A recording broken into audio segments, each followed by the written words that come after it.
Hello, Simone. I'm excited to be here with you today. Today was a day when I had one of those very thoughts where a thought enters my mind and I begin pulling on it and I'm like, oh no, this can only end in bad places. Oh no. Oh, And not that again. happened when we were doing a recording. And I said in the recording something like, well, Muslim majority armies almost never are able to conquer new territory. And then it sort of got in my head. I was like, but wait, isn't that how Islam primarily expanded in the early days? And then They were like a successful warlike group or something. That's kind of the impression an outsider gets that doesn't know anything. And then I got in, I also can talk about them as like an invasive species almost in the same way that the Vikings were. They were an extremophile group that developed really extreme individual practices. And when they were put on the scene around groups that didn't have defenses against them, they were quickly conquered. You often see this with extremophile groups like the Arab nomads or the Vikings. You just need a force to unify them. Yeah. But I then had this second thought, which is, okay, so Malcolm, can you think of any time recently that a Muslim force? No, they're pretty good, as is any sort of highly dispersed group, at protecting their territory. Okay. So once they have it, they keep it. Yeah, we saw this in places like Afghanistan, for example. But conquering new land, I got in my head, I was like, okay, surely I can think of instances in which a Muslim majority group conquered and durably kept the land of a non-Muslim majority group for, let's say, over a generation, right? Yeah, given the reputation that we think they have, that would make sense. Yeah, and so then I just started going through in my head, like the Ottomans, no, like they were terrible in World War I, like practically a joke player. The Yom Kippur War, the Yom Kippur War is hilarious. We'll go into it as more of an example of this wider phenomenon. But like Israel, at that time, Israel was not like the major arms producer it is today. It didn't have the technology. They were this fledgling little country. Yeah. It was a fledgling little barely together country. And it felt like a group of like thugs. There's a scene, the joke scene in the movie where a group of thugs like chases some girl into like a back alley or follows her back there. And then you just hear a bunch of like, I was thinking that scene from Indiana Jones where like that one guy is like dancing around with his knife and then Indiana Jones takes out a gun and shoots him. No, it's way different for that. I'm talking about the scene where, because you see this in a lot of movies, a bunch of big burly guys will like follow somebody who looks really defenseless into a back alley to jump them, and then somehow the girl like knocks out all of them at once.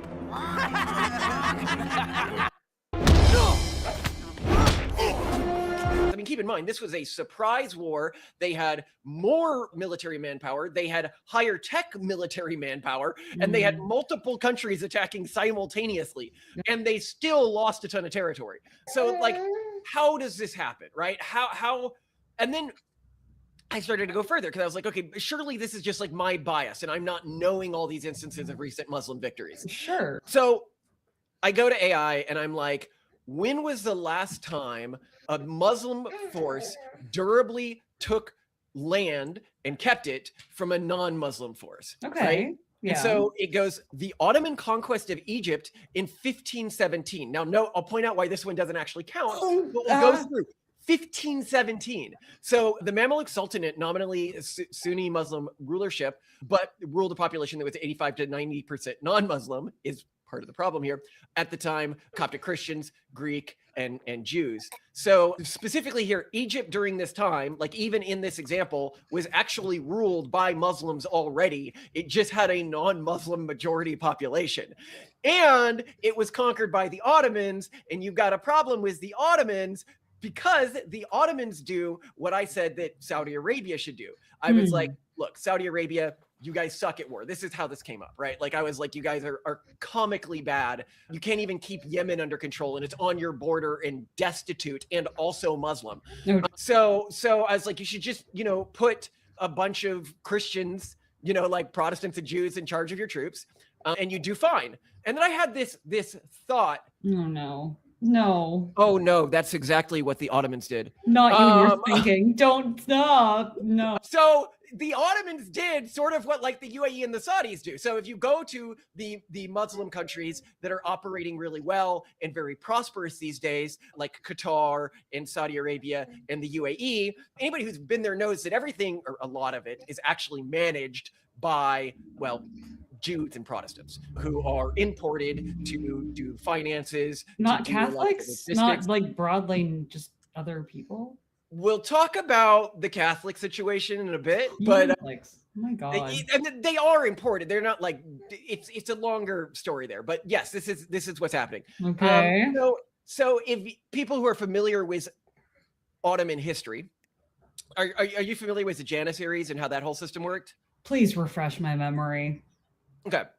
So right before the Ottomans started winning all these wars and expanding their territory, and this is long before the Ottoman conquest in Egypt, which we'll get to as well, they adopted a system of taking the children of Christian families, young boys, and raising them as Muslims. But if there are, as I've argued in the past, likely slight genetic differences between groups where you have an individual begins to adapt to like the religion is like the code, and then you've got their biology that the code is running on, and the two will sort of synchronize intergenerationally, especially if you can have drift between populations. An example I'll say here is, imagine I'm living in Massachusetts and I could be a Quaker or a Puritan, and I happen to hear voices. About 25% of people hear voices. I'm way more likely to become a Quaker, and now that trait is genetically concentrated in that population, right? So even if they're taking the young boys from Christian populations and immediately attempting to convert them, you still have basically the phenomenon in the Ottoman region that you currently have because the Janissaries didn't just do the troops. They actually like managed all troop movement, all troop deployment, the way troops operated. They managed parts of the economy. They managed parts of the infrastructure. Wait, so in a nutshell, are you trying to argue that Janissaries are largely historically people of Christian descent? No, they were exclusively people of Christian descent. Oh, it wasn't majority. That was the whole point of a Janissary. Oh, okay. And then when did the Ottomans begin to fail? Because remember this last big conquest here in 1517, the Ottomans began to fail when the Janissaries became a hereditary position. And so the Janissaries would intermarry with the Ottoman women, right? And they'd have kids, and then those kids would be 50%, whatever the original population was, and then 25%, whatever the original population was. And then within a few generations of that, they begin to lose basically all of their wars. And I'm just saying, it's really weird that this pattern repeats itself so persistently. But now note here, I'm going to take a few other examples. So the reason, by the way, I did not mention the Ottoman conquest of Serbia, Bosnia, Bulgaria, Greece, Albania, or Hungary in the 15th or 16th century is because those weren't lasting conquest. I mean, we all know those areas to be Christian kingdoms today, right? So I didn't really count them. But they also wouldn't count under the Ottoman definition if you're saying, well, but they were actually led by the children of Christians. So you after 1700s, Muslim majority states still fought wars, Ottomans versus Russia, Persians versus Afghans, etc., but did not gain or retain new territory from non-Muslim sovereigns. And then I'll give you two brief exceptions, but they're not big enough to really break the pattern for me. Turkey launched a military operation in 1974 in response to a Greek junta-backed coup on Cyprus. This resulted in Turkish forces seizing approximately 36 to 37% of the island's territory, displacing the Greek Cypriot population there. Cyprus at the time and still had a Christian majority population overall, with Orthodox Greeks forming the majority. Turkey maintained effective control over this area for 51 years. As of 2026. And so that kind of counts, but it's such a small scale thing, I don't really consider it. And then the second here is Indonesia's 1975 invasion and annexation of East Timor, a Christian majority territory under Portuguese influence, but it only lasted about 24 years before independence. And then there was also a recent attack by Azerbaijan they took a small amount of territory from the Armenians, I want to say. But again, Azerbaijan is an underrated country name. It's good. It's got bounce. You know what I mean? Yeah. But anyway, so now we're going to ask the second question here, okay?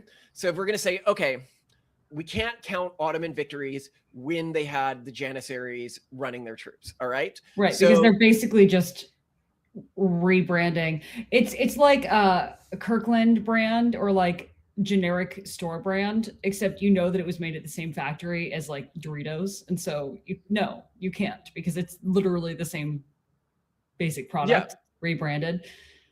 I get what you're saying there. Yeah. But it's not just that. It would be like saying that, you know, wow, the Saudis are really good at managing their finances. It's like, no, their Jewish financial managers are really good at running their finances. Like, or in Saudi Arabia's case, it's probably not Jewish. I would guess that they're probably more just Christians.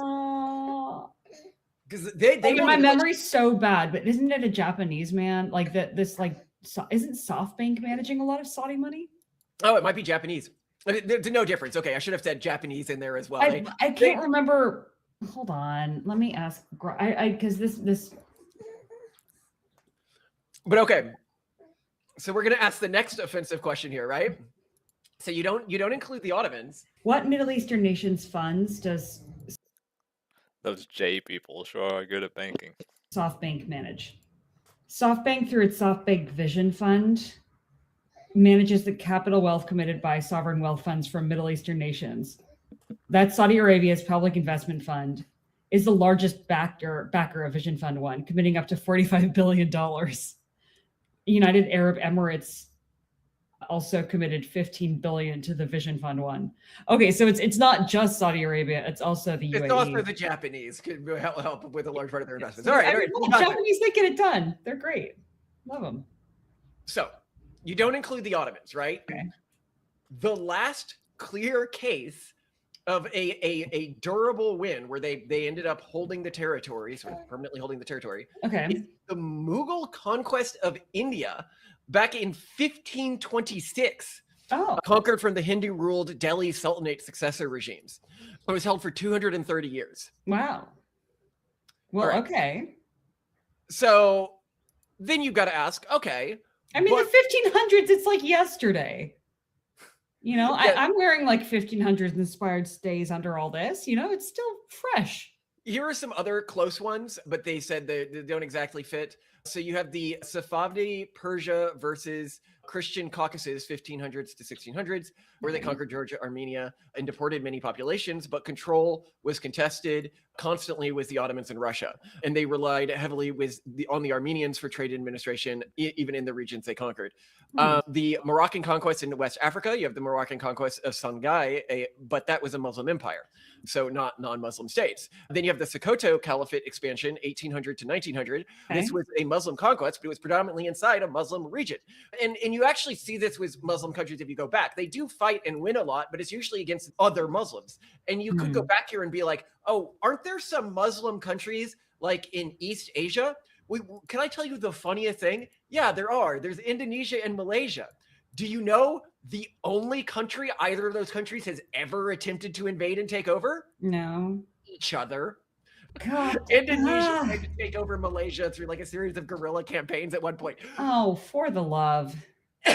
But this should, as we go back here, this should begin to like unroll the joke that I'm going to use in this is that the Muslims remind me of the Romulan ship. You are betraying Sub-Commander Vrek?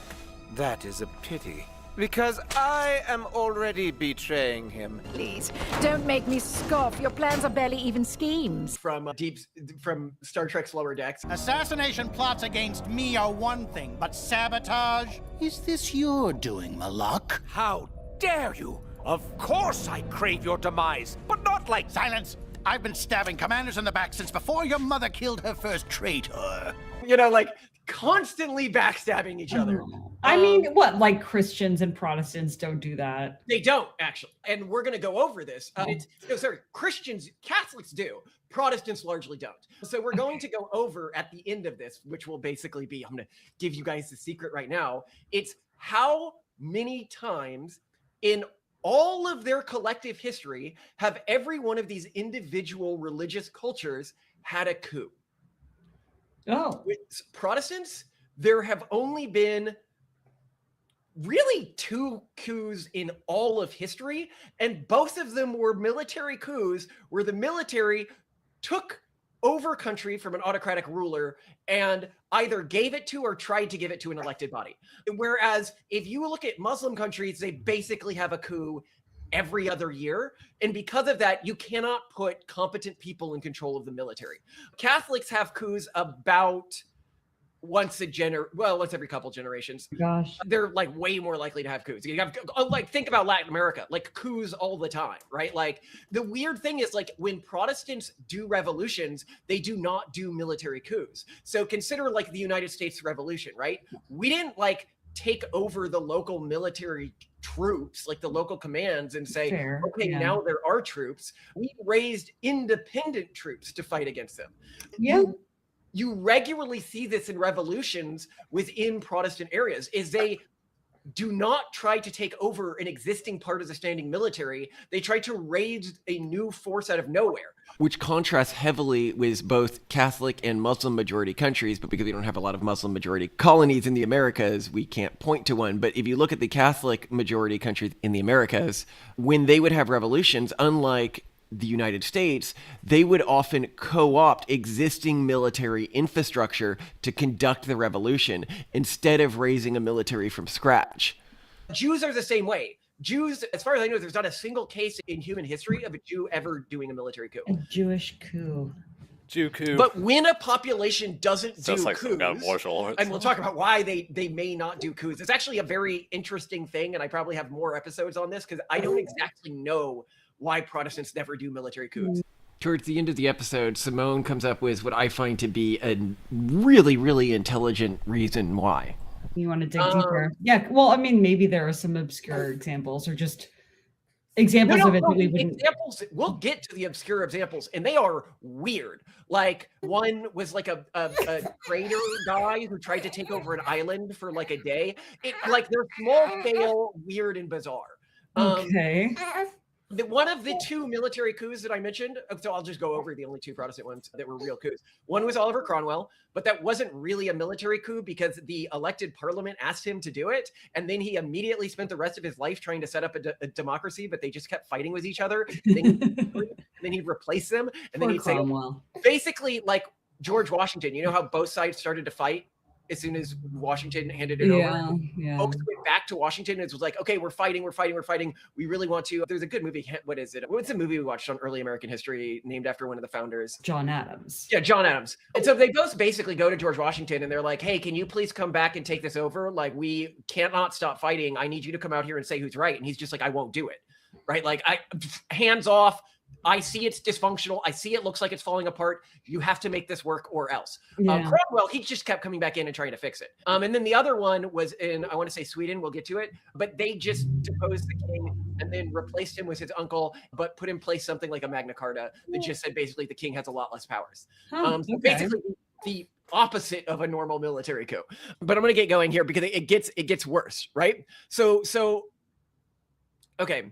We have this case in India, and I was like, okay, let's go back here. Let's go back and say a Christian majority population, right? Because that's what we're really interested in. When was the last time a Muslim army, run by Muslims who were born to Muslim families, conquered a Christian region? Right. All right? Yeah, when?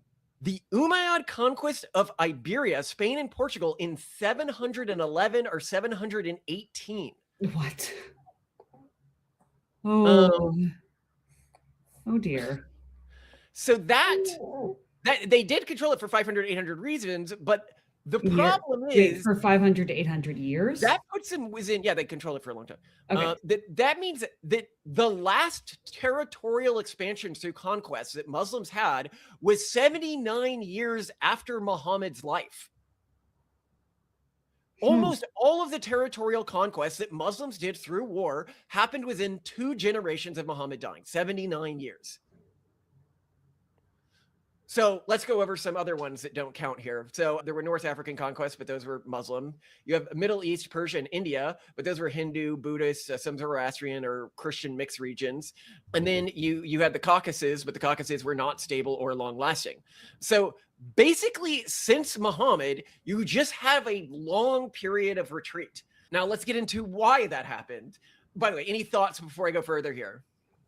My first thought was, well, I suppose it doesn't really matter if they're not physically taking land at this point in human history, because the argument we have always made as pronatalists is it's so ironic that people have fought and killed over land when at this point in human history, all you have to do is have an above replacement birth rate and you will inherit the whole world. It doesn't matter because no one else is going to be there in all that land you used to fight and kill to take. However, Mormon birth rates are not, or sorry, not Mormon, Muslim birth rates are not the thing that people think they are. Everyone's like, oh, Muslims are going to take over. And they're really not. They're not good birth rates. So at first I was like, oh, it's okay. Because my mind was just defaulting to like the unfounded in the end assumption that Muslims are repopulating the earth when they're really not. So I'm like, well, we can't do that then. So they're still screwed. And that's what I've been thinking. They do, however, have a high birth rate when they're living off the state in non-Muslim majority areas, e.g., Germany, France, the UK, Sweden, etc. But they do not have a high birth rate within their own countries. The Muslims who live like, Orthodox Jews or the Amish, like the really, really strict ones have high birth rates, but the ones who inherit the future, like the people who inherit the future, you need two things. You need high birth rates and being economically and technologically productive. Yes. And if you get your high birth rates by being economically unproductive, they are irrelevant in terms of global control. Yes. And I note here, as we go further with all of this, this is to say, like, suppose you're a Muslim and you're like, well, then what do I do, right? Like, how do I make this work? And it's like, Muslims have convergently found a really good way to operate, right? Which is to put non-Muslims in charge of most of the major operating functions of the economy and support a Muslim elite ruling class. Muslims actually do okay as an elite. So they're just really good delegators. Really good delegators. That's it. They spot good talent, they utilize talent well, and they delegate and manage well. But you've got to be very careful and not do what the Ottomans did, because the Ottomans accidentally cucked their entire empire, where the class that they delegated to originally, they said they couldn't get married and have kids, and then it became hereditary, and then they took over a bunch of stuff. And that was not maybe the best thing to do, is to take war slaves and then put them at the top of your empire and have them be significantly more competent and have a lot more money to get power and military might than anyone else. And that is what in large part led to a part of the downfall of the Ottoman Empire. But also Rubaiyard had a piece on Muslims recently, and I think he is a fantastic historian. If you're interested in getting deep dives into history, the one who I would say is Rubaiyard Samo Conversations. These videos get like a few thousand views, way less than our videos. And they are the most intellectually dense conversations you're going to see about history. I'm not a historian, okay? I consider myself much more of a cross-cultural anthropologist, with my real expertise being in neuroscience and biology, which is funny because we don't talk about that a lot on the show, but my background in biology and neuroscience, you often see on how I view anthropology, because I view cultures and religions as evolving sort of organisms. And so whenever I make an analogy, people will notice that my analogies are almost always biological analogies. When I point out like early Muslims exploding onto the scenes like an invasive species, I'm using an analogy because I'm looking at them, and what I immediately see when I look at Muslims or Vikings is an extremophile, like you would have with an animal that adapted to a very unique climate, extremely arid or extremely cold, extremely harsh, and then encountered groups that didn't have some of their adaptations that they were able to change in certain ways to explode on the scene. One of the things that's important about early Muslim explosion is that the kingdoms that they ruled were not majority Muslims. So during the period where you have the Islamic Golden Age, during the period where you have rapid Muslim expansion, they were the minority in most of the regions they controlled. And not only were they a minority, but they were a minority that did a very good job of finding competent operators to put in positions of power.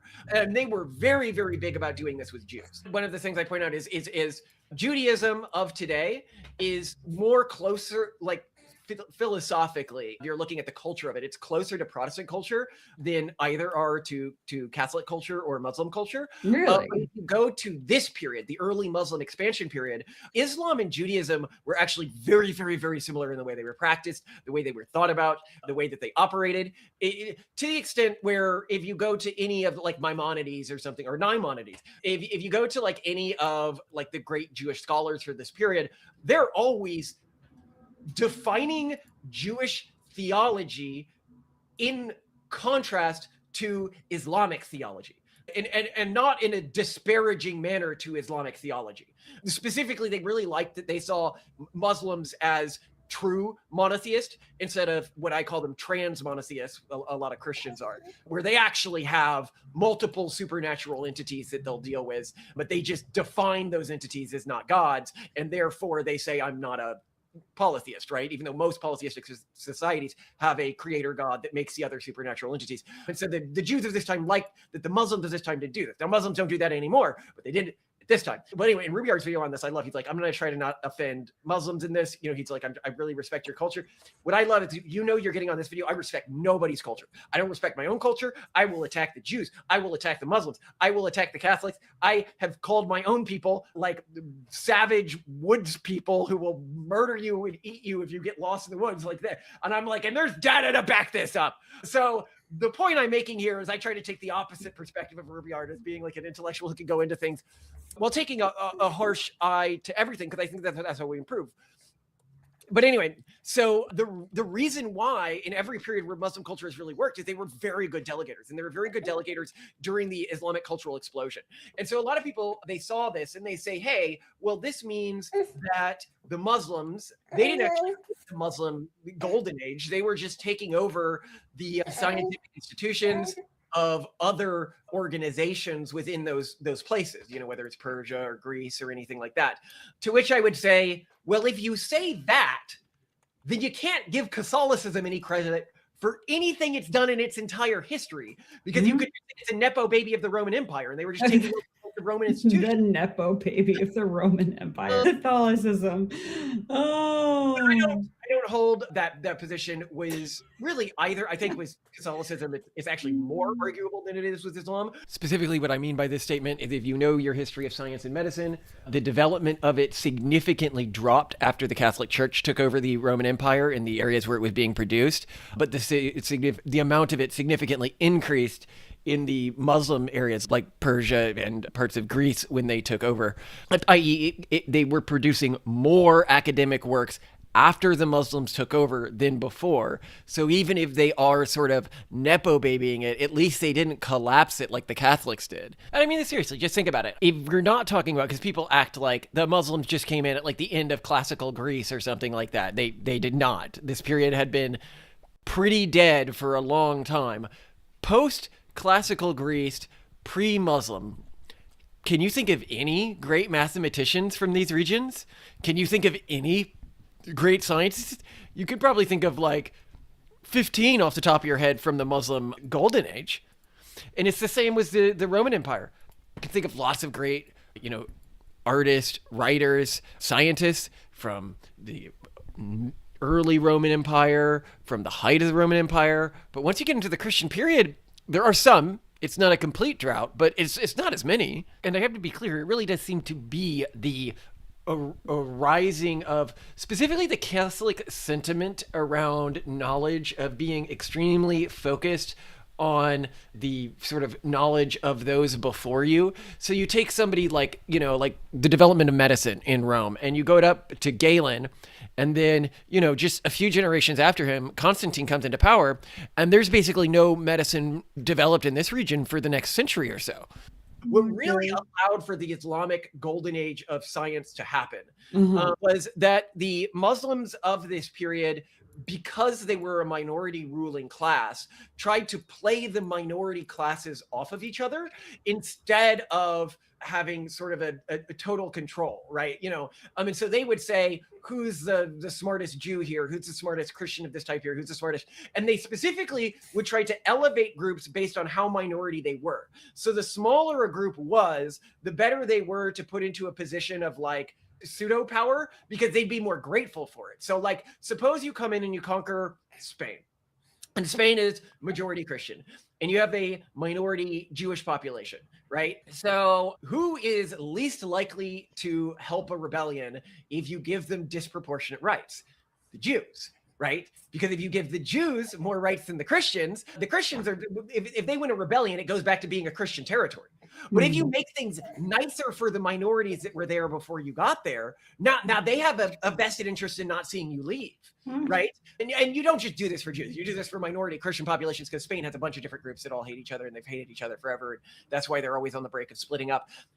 We're not going to get into that right now. The point being is that is what allowed for the Islamic Golden Age. The great periods of success within Islam were when they were the minority. But this is a problem that you get largely with Islam, but it's not just with Islam. Everyone does this. I love everyone points, Islam does this. Everybody does this. Is they say that, well, what Islam does is they come in and they treat everyone, because when you're a minority, your goal is to respect minorities. It's to respect other people's ways. And then when you become a majority, then you stop respecting other people's ways. Yeah, classic dynamic. But in our society, we saw this with like the wokes, right? Like when the leftist cultures, the LGBT culture, the sort of wider culture around that was like a fringe culture before they dominated our cultural institutions and everything like that. It was, we just want to be able to live our own way. And they genuinely believed that's what they were fighting for. The same way the Muslims of that period likely believed, hey, we just want everyone to, get along.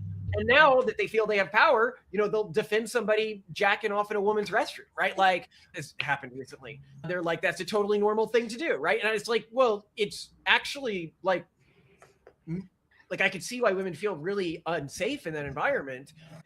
But anyway, the point here being is everybody does this, right? This is why when I point out, hey, guys, you really don't want to put X group in power when they have had unilateral.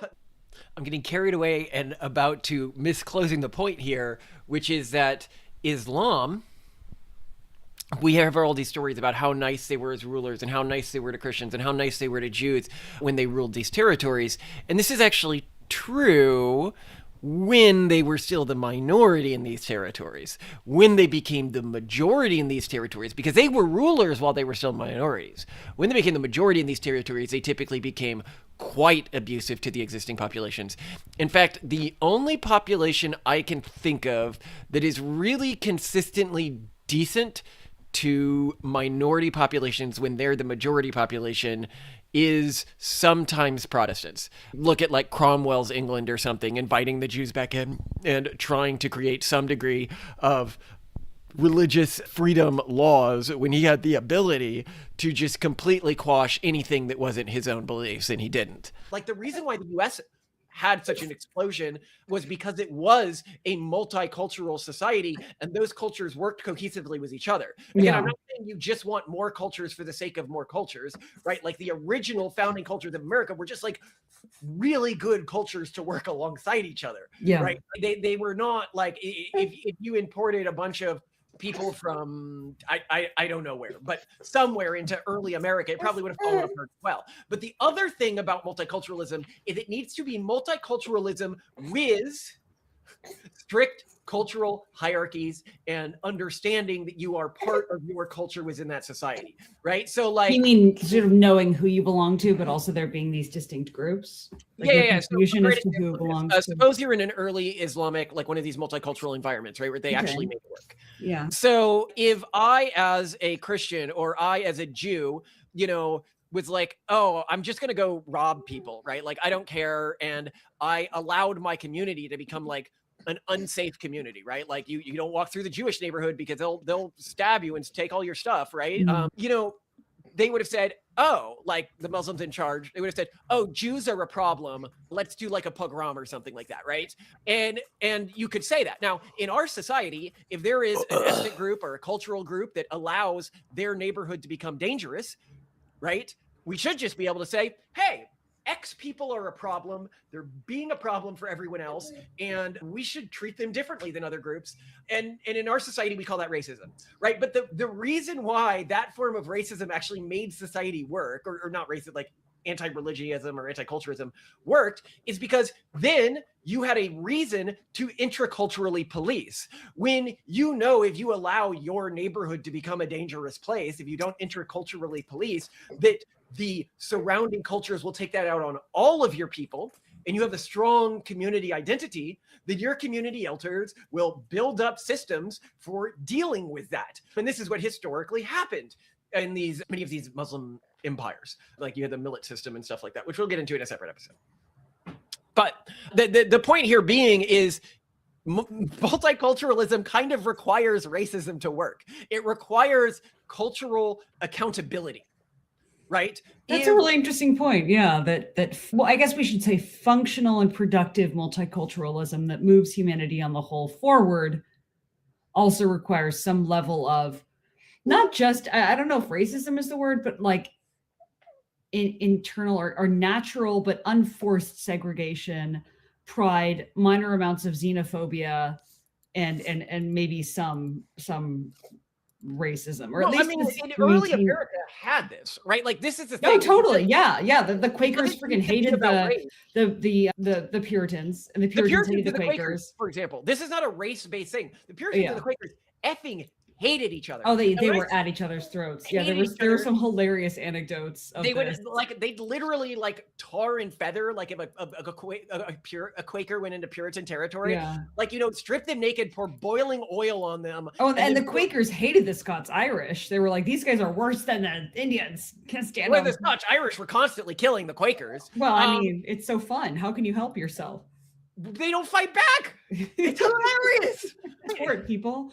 The point here being is that every one of these early groups in America had very strong prejudices against the other groups. Oh yeah, because the Cavaliers were so confident that they were better than everyone else. They were so confident they were better than everyone else. And all of these major cultural groups in early America were white. The Cavaliers, the Puritans, the Quakers, and the backwoods people. I mean, there were also, the African slaves. I mean, separately you had the indentured servants who were also like, I mean, let's just hope you die so I don't have to give you your land. And then there were the slaves, which were like, there were periods in early American history where only 1 in 7 indentured servants survived. Yeah, I might do an episode on this later, but like by many metrics, in certain periods of American history, your probability and your quality of life of living and having a good life was higher if you were coming over on an African slave ship than as an indentured servant. Well, you have to look at the incentives. The problem with indentured servitude was, as an indentured servant, the agreement was you would do a certain number of years of work for a family, household, parcel of land, whatever, and then you were entitled to certain things, including land, sometimes money, and if you were dead, they didn't have to give you those things. Yes. So to be very clear about this, for people who are unaware of how bad indentured servitude was in early America, it was typically a period of 7 years, and the master had to give you, I think, a couple acres of land, of their land. Yeah. Unless you died, then there was no negative consequence to the owner. That's an adverse incentive right there, friend. That's an adverse incentive. Whereas, like, if I am purchased instead as a slave, the person who purchased me spent money to acquire me already. Like the investment was already made. I am now a sunk cost, and they are like, well, I don't want to lose my investment. And they want to. I mean, I'm going to depreciate over time, I guess, like as I age and get worn down by all the horrible work you make me do and stuff. But like, I'm not a liability. You're a liability as an indentured servant. You are better off being sort of worked to death. Whereas slaves, like if you work, let's just take the humanity out of this, right? Like, let's say you buy an Optimus from Elon Musk. I don't know what is the company that makes them. Is it Tesla that makes from Tesla? You're not gonna want to break it, like work it until it breaks and like not take care of it, not charge it, and not maintain it, right? Because you paid a lot of money for it up front. But like if it was only something that you had to pay for after 7 years and assuming it still functioned, wouldn't you like work it really heavily and kind of hope that it broke before you had to pay for it? Like, Yeah, no, it's like, that's a good way to put it. Like you get one of these and you don't have to pay for it if it's broken at the end of 7 years. Yeah. It's very weird payment structure, I'm going to be honest. Yeah. And what's even worse is there was virtually no accountability because the people who were indentured servants weren't like from the local community. They were from like places in like the rural parts of like Scotland and Ireland where their parents wouldn't be able to get back at you. No one in their community, when you put out the next indentured servant ad, would know what happened to the last indentured servant. Well, so there wasn't exactly accountability with mistreatment of slaves either. However, there again, it's just like the incentives were not as adverse. yeah.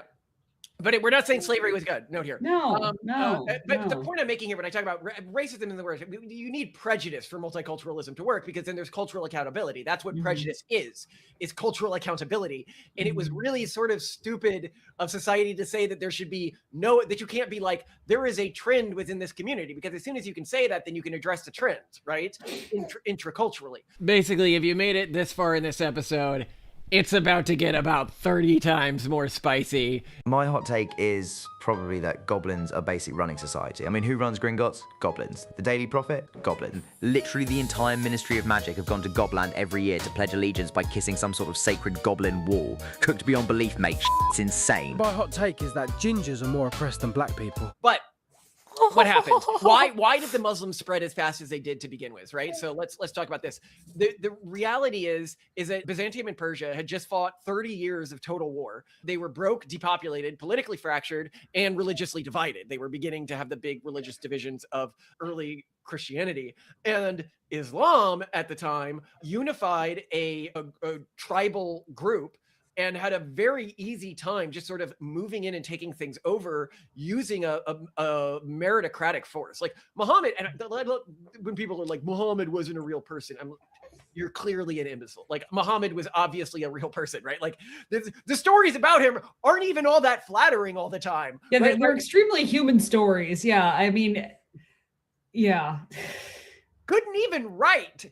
But like, if you're gonna make something up about somebody, at least make them sound. This is like at least make something about like a mountain and a hummingbird, and I don't know, cool. Yeah, like this is what I also say about Jesus. Is like, I'm pretty sure if Jesus was completely fictitious, he wouldn't have been born in a barn. Okay, with the whole of the miracles being 3 wise men come and say, yeah, this kid's probably important. That's not the biggest of mirror. You could at least go Kim Jong-un level, where like a unicorn was spotted and like a mountain it split open when he was born. And these are like verifiable things too, right? Like, and we're going for this within our generation, right? And this is a real person, and they feel the need to make this stuff up. Yeah. But anyway, basically, as soon as Islam started to break apart, because you have one state for like 50 years after Muhammad, then within 200 years, 3 big rival caliphates, 500 years, 20 competing states, and now you have dozens of Muslim polities. And basically, Islam works when it's unified. And as soon as it broke up, Islam has a tendency to instantly want to reunify before it expands. By broke up, do you mean Sunni and Shia, or do you mean something different? Well, there were 3 big rival caliphates. Even among the Sunnis, they fight each other. Oh, just the caliphates. Ah, yeah. Okay. Yeah, they are constantly attempting to reunify. Whenever you see, and this is actually just sort of core to broader Muslim ideology, and it's really fascinating to me. But it helps you understand why they act like the Romulans in that scene. Is that their instinct, like whenever they're ruling a region or something like that. And keep in mind, when I'm talking about their rapid expansion, who is running these regions but like nepotistic elites that had been there since the Roman period often, right? Like not really competent operators were at the wheel of a lot of these places.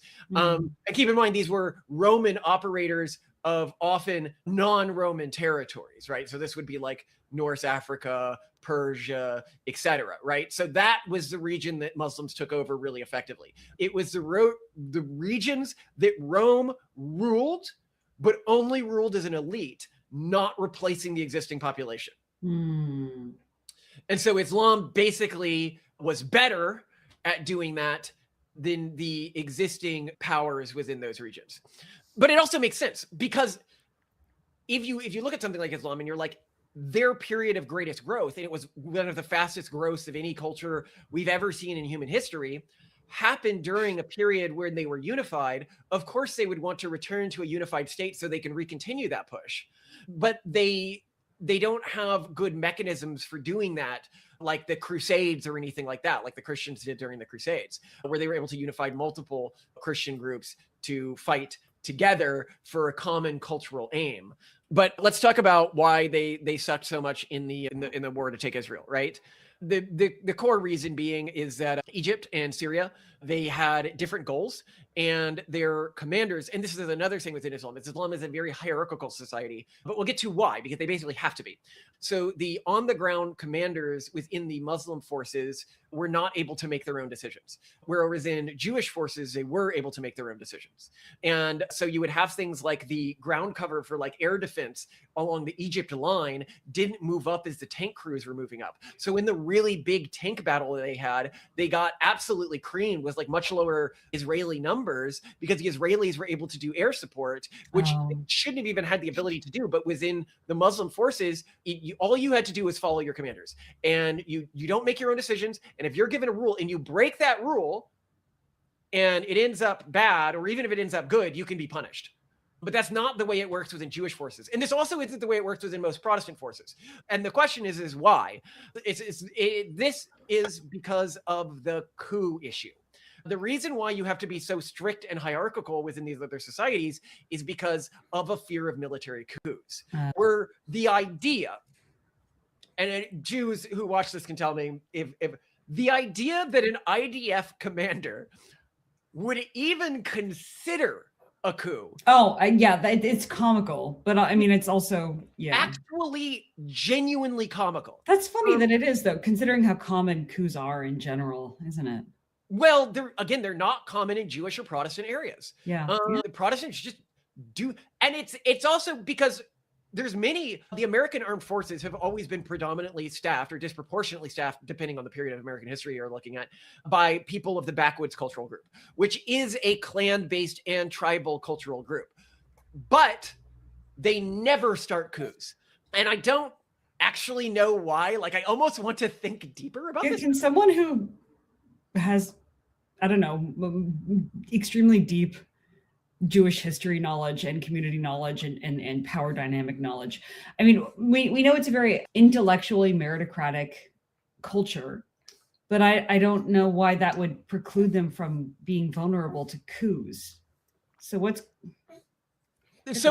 first I want to talk about, because it is important that you notice these patterns. This is what makes me very different. So if you watch Rubyard, you're getting actual history. If you're getting me, it's pattern noticing, right? And patterns can tell you something, especially when they're severe patterns. So to get an idea of just how severe this pattern is of coups in Muslim territories, just between 1945 and today, Turkey has had multiple coups. Pakistan has had multiple coups.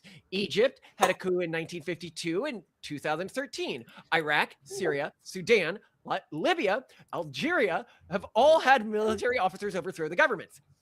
Now, let's go over all of Protestant history. How many coups have they had? Okay. You had the overthrow of King Gustav IV to introduce constitutional reform, basically further decentralized power. This was in Sweden in 1809. We need constitutional reform. Right away here. And then the one before that was England, 1640s to 1660. And this was Cromwell, which is pretty laughable to think of as a military coup. He was doing it on behalf of the parliament because he thought the king was becoming too authoritarian and kept trying to set up a democracy. Like, that was his goal.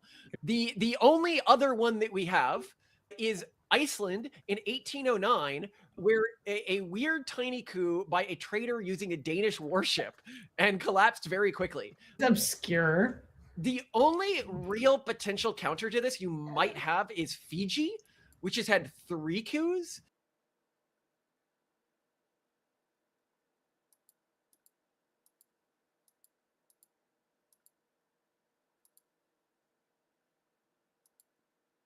Gentlemen and female gentlemen, welcome back to another episode of Lore. That's right, here on the Lore channel on Nuxtaku, this guy with beautiful hair made a video discussing if Nazism is right-wing or left-wing. And I'm very excited to do a deep dive because I personally think it's left-wing. I mean, they definitely are authoritarian, which is generally more right-wing, but Nazism is National Socialism. And so I'm excited to see what the actual analysis is all about. Was Nazism left-wing or right-wing? All right, But believe let's it or go. not, this question gets asked around a lot, and there are several creators that provided answers. Well, the thing is that today's answer will be grounded on history and political science. But before we do that, let's talk about the question proper. All right, let's do it. This question is a form of ahistorical syllogism. You'll see several people giving you answers today in the comments down below. The same people will not watch this video and they will type either obviously was right-wing or of course it was left-wing. In my opinion, there are two major problems here. One, they use the American left-right dichotomy or political spectrum and they forcefully apply it to historical European political regimes and ideologies. Hence, the first problem with the question proper is geographic or spatial in nature. Two, they use 21st century political spectra and juxtapose them over 20th century politics. Thus, the second problem is temporal. The incongruence between modern and 20th century political... I mean, especially because, like, you see the parties flipping and switching all the time, right? You know, like, I mean, the left is always the party of racism and violence, but for different reasons, it seems. Definitions within the right-left dichotomy is a complex phenomenon rooted in evolving socioeconomic shifting of global dynamics. Thus, see, the KKK used to be left-wing, and it is actually still left-wing. See Don Lemon invading churches. this discrepancy necessitates of a nuanced analysis of the factors that contribute to this divergence. Within these dynamics, the correct and coherent answer is going to be fractal, as there is no clean definition overlap. History is a multidimensional phenomenon. Expecting, therefore, 21st century American political ideas to overlap neatly and perfectly with 20th century European political factions in order to come out with an answer is a flawed analytical method. So, the people who are categorically stating it was left-wing, it was right-wing, are not answering to present a comprehensive analysis of policies, ideologies, historical actions, military interventions, economic, religious and social positions pushed by said regimes. They are just insulting the other side. They are free to do it, of course, but just so we are clear about... Which is a very good point. Which is why I say it's left-wing, just to piss off left-wing people. It's very fun. It's very fun. One of my favorite things to say to piss off left-wing people is just by basically saying... Nazism is left-wing. Now the reality is, it is left-wing, right? I don't want to be controversial here or anything. It literally is a hyper-socialist party. It's about, you know, completely uniting all the power under one fucking dictatorial ruler, tyrant fucker, and that dude literally owns all the things. So yeah, no, of course it's left-wing. What are you talking about? They believe in all the artsy-fartsy stuff, right? Just like all the libtards, all right? These artsy-fartsy. And he believes in literally treating different ethnic groups differently. Specifically, also, look, I don't even need to be controversial over here at all. Like literally at all. What those answers? Like, dude, like the whole we have to abolish, destroy the rich, defund the rich, or whatever. That aligns exactly with Nazism. It's incredible. Make no mistake, Nazi is a slur, and so people want to use it to identify and describe their political opponents. That is why, I would argue, it works as a conduit to the detriment of your political opposition when it comes to mass and public opinion. In this framework, fascism and Hitler currently have negative valence, they are derogatory, and with that established, the following closely represents the train of thought leading to this usage. Nazi bad. We all agree with that? Okay. You Nazi. You bad. It's a simple process, really. Clearly doesn't require... I would argue that it's even worse than that, actually. I would argue that it's you Nazi, and therefore we kill Nazis, so therefore we should kill you. And that's why the left is super happy to call people on the right Nazis, not because they think they're Nazis, but basically to give themselves an excuse to murder you. Because the left is a completely and utterly God-devoid, hedonistic group of retards that want you dead. Now, you probably think, whoa, are you really putting everyone in one group? There's so many differences of thought. True. But most of them are retards that want... Okay, I don't know about most of them, but a lot of them are actually retards that want you dead. Any deep empirical analysis grounded on historical political science, which is one of the reasons why the media uses the word constantly. Yeah, who would have thought the media is full of shit? You see, once you take that leap, your historical vision will be irreversibly tainted. The question is flawed to begin with because its basis, namely the expectations and the prism of evaluation, are not in alignment. And on top of that, this has rendered the traditional unidimensional political spectrum increasingly inadequate for capturing the complexity of 20th century political parties. And all of this reflects the ongoing evolution of political taxonomy. So, What do we do now? Well, to answer this correctly, All right. first, we need to We ensure gotta look into the objectivity to our policies. analysis. Focus on attitudes towards private property, individual freedom, and wealth redistribution patterns. If Leftist. Yep. No private property. It all belongs to the state. No, distribute all the wealth. You just kill the rich Jews and you redistribute it to everybody else.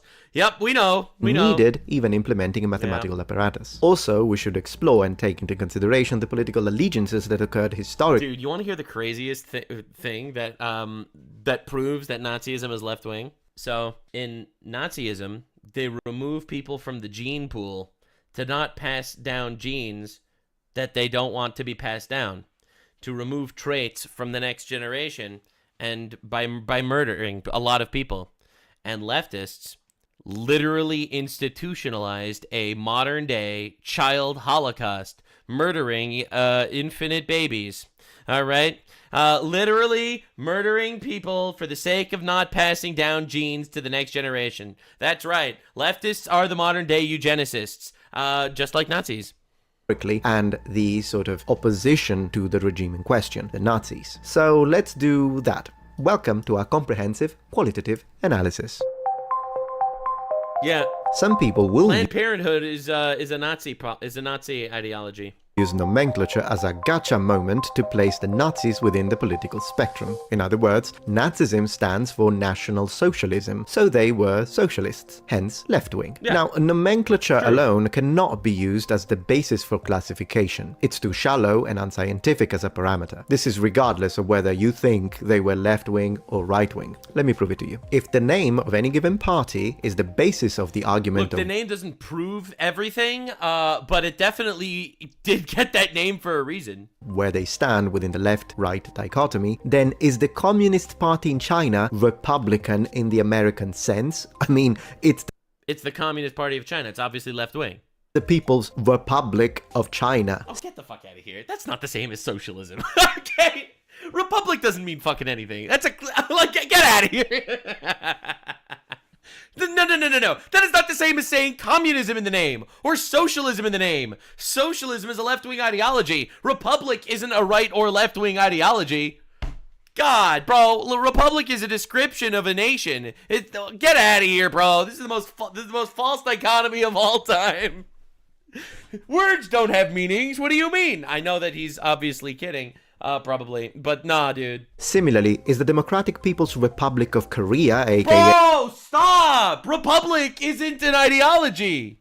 Dude, it's a form of governance. It's not an ideology. Unlike communism, which is an ideology. Socialism, which is an ideology. Left-leaning ideologies. North Korea really... Bro, the United States is called the United States. We're all united, like collectivism.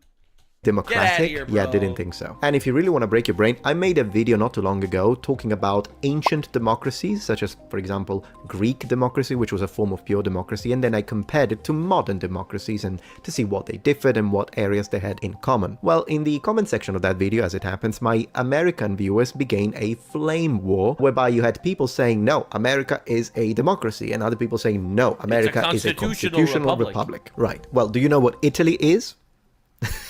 Well, after the referendum of the 2nd of June 1946, Italy abolished monarchy and became officially, wait for it, una repubblica democratica. That translates as a democratic republic. Yeah, welcome to Europe. You think that's confusing? Well, in the United States, simple liberalism often means social liberalism, and a liberal is a left-winger. But in Europe, simple liberalism often means classical liberalism, which can be a center-right position, particularly for those right-wing populist movements that embrace economic policies which in America will be associated with the left, while at the same time promoting cultural and social conservatism. And on that note, since we're talking about what a party named itself, do you want to know what Hitler said when it comes to left or right? Well, Hitler denied that Nazism was either left-wing or right-wing. Instead, he officially portrayed Nazism as a, open quotes, syncretic movement. Yeah, let's ditch the whole name argument, shall we? Except, the name argument does make sense, because they were literally socialist. You know? Like, I'm not trying to be controversial or anything. They were literally socialist. The name argument... Unless I missed it, the Nazi Party before Hitler rebranded it was originally a left-wing Labor Party. Does have an effect here. This is not the same. If anything, it just appealed to look more moderate for more mass appeal. As calling something a republic, okay? So what do I propose as an alternative? Well, personally, I think that the best way to define Nazism is a totalitarian dictatorship. That's going to be our basic core definition to identify what we are talking about, instead of using the American left-right spectrum. Then, after having established firmly what Nazism is, we can then look at the policies one by one and decide from an American contemporary perspective which of these lean right and which lean left, based on their salience. Alright, that sounds good on paper, but let's try if it works. What defines totalitarianism? Centralized authority, strength in the military, militarism with resources directed to domestic population, authoritarianism and dictatorial rule, repression of freedom of speech and freedom of the press, systematic elimination of political opposition by violence, expansionistic foreign policies, and conquest through military might. Already note that all three historical totalitarian regimes of the 20th century fit very neatly within this box: German Nazism, Italian fascism, and Soviet communism. In other words, when we examine the practical... In other words, they're all left-wing. Wait, did I say that out loud? manifestations of these 20th century regimes strike... Alright, hold up. We have to look at this 1 second. Hold up. People are going to be upset. Alright, centralized authority. Okay, Asmongold believes in that. Strength in the military. Alright, Asmongold believes in that. Militarism with resources directed to domestic population. Yeah, Asmongold believes in that. Authoritarianism and dictatorial rule. No, I wouldn't go that far. Repression of freedom of speech and freedom of press. It's not true. Alright, Asmongold is not a Nazi, guys. We did the test. Guys. It's okay. Box: German Nazism, Italian fascism, and Soviet communism. In other words, when we examine the practical manifestations of these 20th century regimes, striking similarities emerge. For instance, the lack of individualism and individual freedom. Benito Mussolini himself publicly stated that fascism is anti-individualistic and accepts the individual only in as far as the interests coincide with those of the state. Well, but then again, communism, fascism, and Nazism might be considered quite different when it comes to their core ideology. So Metatron, are you really sure that they would fit each and every single one of these? Okay, let me prove it to you. Number one, centralized authority. Absolutely, all three. Strength in the military. Do I even need to comment that? Militarism with resources directed to domestic population. Well, in the case of the Nazi, of course, that meant the Jews, and it meant gypsies, and every single person that opposed the Nazi regime. But when it comes to Stalin, well, he murdered more of his own people than he did of his foreign enemies. Just putting it out there. Authoritarianism and dictatorial rule, repression of freedom of speech. But what about the freedom of speech part? And are we sure? Well, let me prove it to you. Let's do a little thought exercise. You are in 1940s Germany. You disagree with Adolf Hitler's opinions, so you go to Berlin, and in front of the whatever government building that they have there, you say, Hitler was an idiot. Yeah.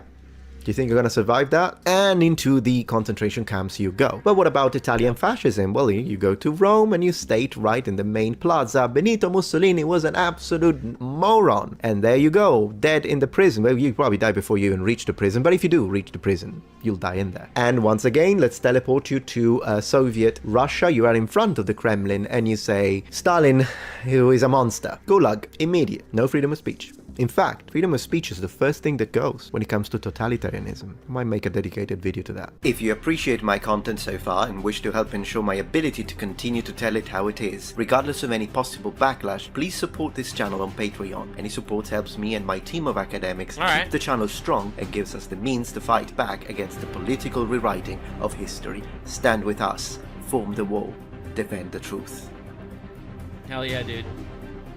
Same here, by the way. So what this tells us is that these... Subscribe to me also. Don't forget to go to my Patreon. Are not necessarily unique features of the right or the left, but they manifest as common ground on... They just happen to usually come from leftist parties. Look, man, it's just the reality. The extremes of said spectrum. It's the horseshoe effect. Extremes touch, even if, ideologically, when compared with communism, fascism is indeed right-wing. You have authoritarian control. Both Hitler and Stalin established it. It was absolute centralized power. Propaganda and information control. I mean, the Nazis were quite famous for burning books, and a lot of those books were in fact communist books and socialist books, by the way. Terror and repression. And yes, mass executions were common on all of these regimes.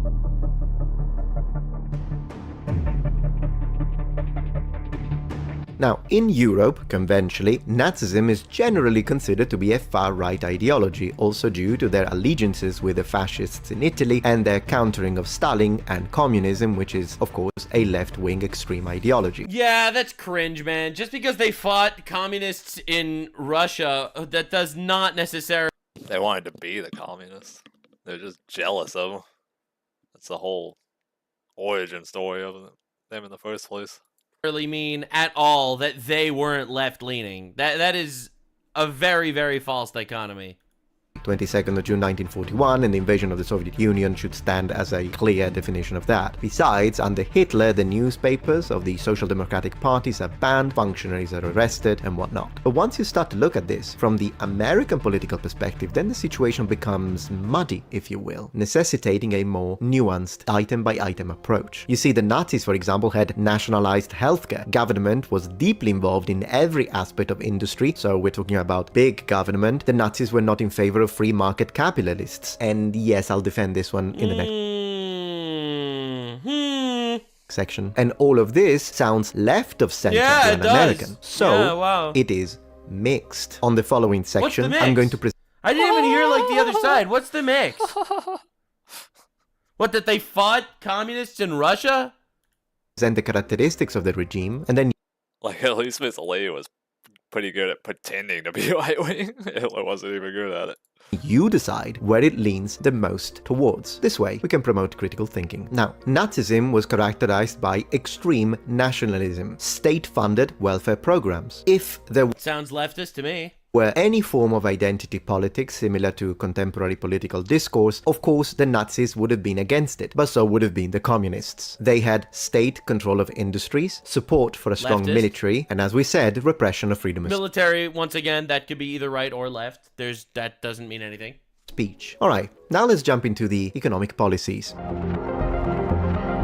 A central idea of communist ideology was opposition to private ownership of the means of production, which blended with economic intervention within the private and public sectors. Now, to that, Nazism was different up to a certain extent. Let me clarify. Their overall economic approach favored big business and opposed labor unions, which of course doesn't make it sound socialist by any means. But we also have to remember a very important factor to this. In Hitler's speeches from 1920s, he clearly established his idea of what National Socialism was going to be. And mind you, it was only for Germans. And as he outlined his party program, he stated, open quote, that nationalization appears to me to be wrong, close quote. So, at least in the 1930s, he was sort of in favor of the idea of maintaining private property. But was he? Well, I do have an opinion on that, but let me quote a sociologist and economist of the period. Check this out. Friedrich Pollock says, open quote, I agree that the legal institution of private ownership was maintained and that many attributes characteristic for National Socialism begin to manifest themselves, albeit still vaguely in non-totalitarian countries. But does this mean that the function of private ownership did not change? I believe it reaches far more deeply and should be described as the destruction of all the essential traits of private ownership. Interesting.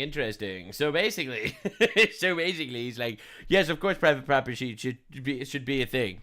Anyway, we're just going to change what private property means. And I would like to underline that this specific economist saying that the private ownership actually wasn't a thing is left-wing. He was a left-wing economist. Moreover, in 1934, Hitler clearly established the fact that to him, wealth was for the national social state. Leftism. Not for the individual. And yes, the individual could enjoy some of that wealth, but it's thanks to the state. Yeah. And in 1942, when he was in power, he stated, open quotes, the land was national property. And in the end, it's only given to the individual as a loan. That's the most leftist fucking shit I've ever heard in my life. National board. I thought this video was gonna be like, well, let me explain both sides. And then it ends up just completely and utterly defining him as left-wing in every single one of his policies. Does that sound like private property to you? There is more to it. In 1937, Hitler had already established the fact that he would demand private industries to produce something that the state defined as being necessary. And they had two options. They either do it, which... I mean, listen, he literally wanted to remove all the undesirables from society, all right? Just like how the left in America wants to remove the undesirables from society,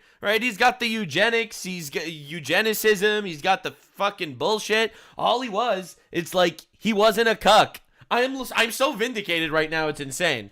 Which is great, or they don't, in which case the state will take control of that specific industry sector. It's not big. Didn't have kids, you know, just like leftists. It's insane. Killed himself. The leftists kill themselves a lot more than people on the right, by the way. I don't know if you're aware. Didn't believe in God. All right, that's a classic leftist trait. Dude, it's crazy. What does he have to do? What? I don't even see any overlap with basic right-wing or conservative ideologies.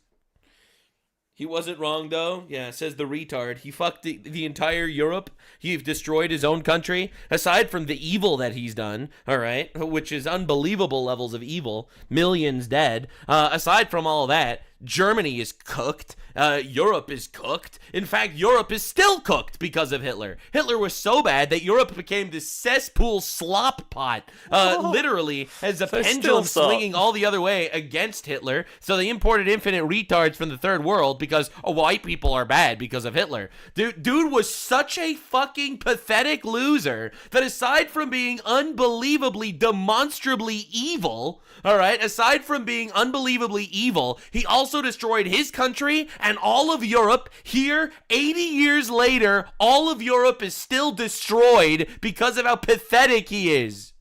Also, no balls, no children, no descendants. Honestly, truly incredible how much of a loser he was, aside from being evil. Big government. But he did have drip. That I will admit. He had drip. It's massive government. Alright, but if that's the case, if this is what Hitler believed, and by the way this is confirmed by SS letters even all the way up to 1944, that was exactly his position, and we can see in the way he acted. But if that was the case, then why did he not say private property is abolished? I mean, the Soviets did it. Why did he say, no, private property is still a thing? Well, he said that because it doesn't matter what you say. It doesn't matter that legally there was still a definition for private property as long as what he gets is what he gets. And besides, of course, he understood that in a moment of war, you can't fight outside and also fight inside with the private sector. So he made the statement, private property stays, but then they control all of it, including demand, production, means of production, prices, everything. The government tells you what to produce, who to buy from, and what prices you sell. In other words, at least from an economic standpoint, in the discussion of private property, this was socialism disguised as capitalism. Now, of course, when you compare it to the Soviet Union, that had a complete centrally planned economy, that doesn't mean anything. It's like saying, well, why are you calling Hitler left-wing if there are other people that are communists? That's like an insane take. Sound as a... What is drip? It means his uniform looks sick, all right? And the speeches were good, and the aesthetics are awesome. Yeah, it's a game code for you look cool. And they all look based as fuck, and they ended up destroying their country and also all of Europe. They were unbelievable losers. The Nazis, ironically, all right, for, you know, we look at them as evil in modern day society, all right, you know, we look in modern day society, we look at them and we're like, wow, these guys were evil, but people forget how pathetic they were. A lot of people think that they were just evil, but also kind of badass. Like, they were evil and also lame as fuck, but they look cool. Extreme, but then again, the Soviets had a main goal, which was to increase the military power of the state. Sounds familiar? Alright, now I would like to dedicate a small section to race, because of course this was not only a connection to race. Dude, it's like, you can't say that racism is a right-wing trait. If anything, racism is a left-wing trait, ironically. Alright, and it's important to note that and a lot of people a lot of people don't know this, okay? But I'm going to flip it onto your head, okay? Right-wing people, at least the conservatives that are, let's say, religious or more focused on religion or God, they do believe that, you know, different races are different, different cultures are different. However, literally, every single different nation and person is still made in the image of God, all right? It was Christians that abolished slavery, which was a right-wing move. The abolishing of slavery was a right-wing movement. The Democrats started the KKK. The Democrats fought to keep slavery, for those of you that are unaware. And if you look at modern day leftism, you basically have people on the left just openly, utterly, and acceptingly hating white people. Hating white people is just a completely classic, accepted stance to have on the left. All right. White people bad. So that's happening. Also, there's some war going on in Israel that Muslims started. So obviously we have to hate Jews now. All right. That's totally accepted on the left. No problem. Largest leftist political streamers going out there doing this shit every single day. All right. So the reality is the real racism is on the left. All right, it's stigmatized on the right when you say something like the Somalis have an IQ of 67. When the reality is, and this is going to be a really hot take, Somalis do have an IQ of 67. That's not racism. That's just a fact. All right. Saying that 13% of the population commits 50% of the violent crimes. That's not racism. That's reality. Okay? Hitler wanted to murder people because they were inferior. All right? Viewing people as inferior based on their race is a left-wing issue. I know. People hate me for saying this shit. But that's literally the truth. And racism was a connection to, I want to say, like, I'll be real. You look at what leftists do and they talk about in college campuses, and they just laugh and scream back, white people don't have culture. What do you mean? White culture? There is no white culture. Like, the idea of being racist against white is so unbelievably adamantly accepted and basically appreciated in the modern left. So racism is a left-wing issue much more than a right-wing issue. The ideology, but it was also a congenital element within the system. And another thing that the Nazis did was to put the blame of many of society's problems, particularly of the Germans, to immigration. Moreover, apart from the Holocaust, there was clearly a sort of differential treatment under the law. Yeah, aside from the Holocaust, whatever. Based on your racial affiliation. I totally forgot the Nazis did that too. That's crazy. Now, this is, of course, real. It happened. And we can... besides, look, man, I know this is going to sound weird, but who is more anti-Semitic? All right, like let's use that as a barometer, okay? Where do you see more anti-Semitism? All right, let me ask you a stupid fucking question: from the right or from the left? That's literally burning down synagogues and chanting that they support Hamas. Like, not trying to be controversial here or anything. Not trying to be controversial here or anything, but where do you see more anti-Semitism? From a groiper that says the Jews control the world, or from leftists that literally chant they want to kill Jews? I mean, I made a tweet a while ago, and this goes viral every like week or two. This tweet goes viral on some other account. And this is awesome. So the I Laughed account posted my tweet because they laughed apparently at my tweet.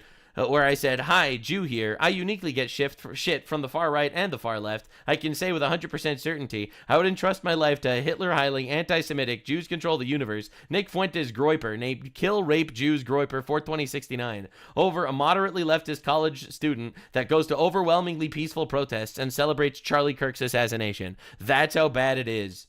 And then I got a whole lot of death threats for this, obviously, from the left. I know. You can't make it sound stupid.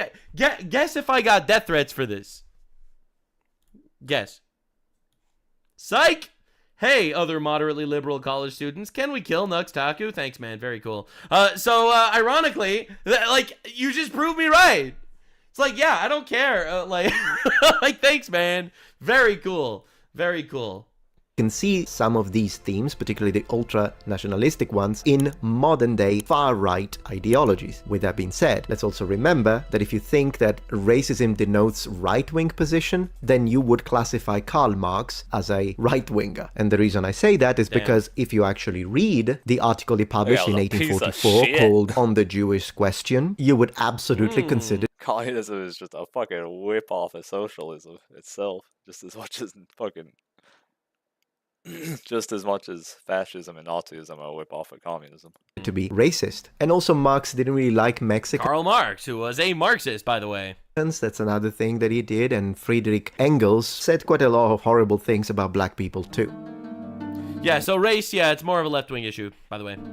Yeah. Now I'd like to talk about an argument that is the one that shocks me the most, and it's the claim that Hitler was a Christian. Now, Yeah, that's just completely bullshit. of course, I'm going to debunk this. I'm going to do it by, quoting from Hitler's own words with his own Hitler likes animals too much to be a Christian. letters, and then we're going to look at how he changed his rhetoric before and after he became chancellor and then dictator. But before we do all of that, let me just say this. Do you really think that the leader of the most anti-Semitic regime the world has ever seen would have worshipped Jesus of Nazareth? Now, given one of the things that people say when they underline this idea that well, Hitler was You make a good point. Would the guy that wants to genocide all the Jews worship a Jew? I mean, I'll be real, he makes a good point. a Christian is that they say that he was baptized as a Catholic, but I'd like to underline that not all Christian religions consider baptism or perform baptism the same way. I mean, differently from, for example, Jehovah's Witnesses and Mormons, the Catholics baptize you when you are a baby. So it's not like Hitler had any say to it. If that alone, the idea of being baptized within the Catholic Church, is enough for you to say, well, Hitler was a Christian, that you should consider Stalin a Christian since he actually went to seminary. Yeah, I mean, even non-denominational is an offshoot of Baptist, so he could just, in that case, it'd just be subjective whether he thought being baptized saved him or not.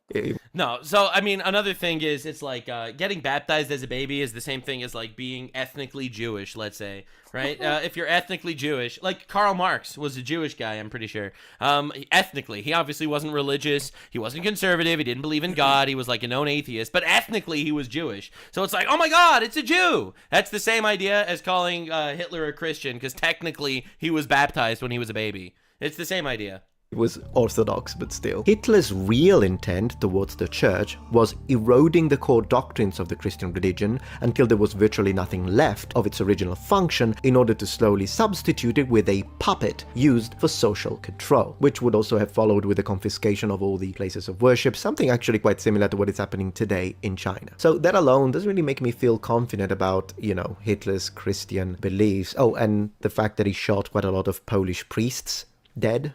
There is that. You see, during the beginning of his political thou shalt not murder is kind of like central, I think, to like Christianity. I could be wrong, but I mean, Hitler, Hitler publicly expressed favorable opinions towards traditional Christian ideas. That's true, but later he abandoned them. Most historians agree that he was adversarial towards organized Christianity. Oh, and he also criticized atheism, so he had a bone to pick with everyone. Now, if you examine some of his early talks, you'll see that he considered himself as a German Christian. He said, I'm not a Catholic, I'm a German Christian, and even a member of positive Christianity. Not member, but like a supporter of positive Christianity. But you see, positive Christianity is not even Christianity, as they rejected fundamental core doctrines of Christianity, such as the, divinity of Jesus. So yeah, not Christians. And when it comes to German Christians, it was a type of Protestant church or group that supported Nazi ideologies. That's why he said that. Thus, in Hitler's eyes, Hitler detested Christian ethics. He said it was fit for slaves. And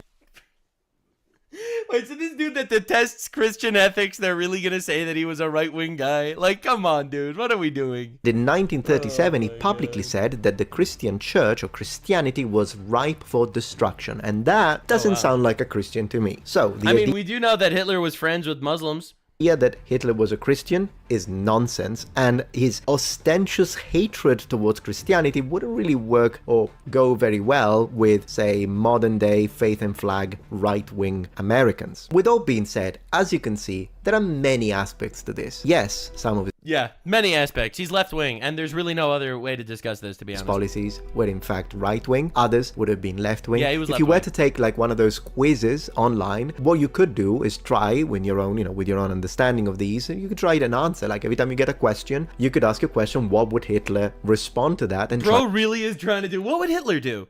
To do it, and you'll see that sometimes you'll go right, sometimes you go left. Therefore, Nazism should not be judged by whatever words Hitler crafted, and it should not be considered neither left nor right wing, at least in the political Hitler was pro-Palestine too. Oh, that's true. He met up with like the Mufti retards over there in Palestine to work with them to kill the Jews in Israel. That's true, by the way.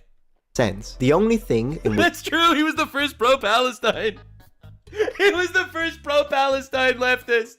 No. All right, we're done. Thanks for the video. Oh yeah, so he was a leftist. That's the end of the analysis. Thanks for watching. Bye. Like, subscribe, and this video was streamed live on kick.com/Nuxanor. See you there. Stay weird, fam.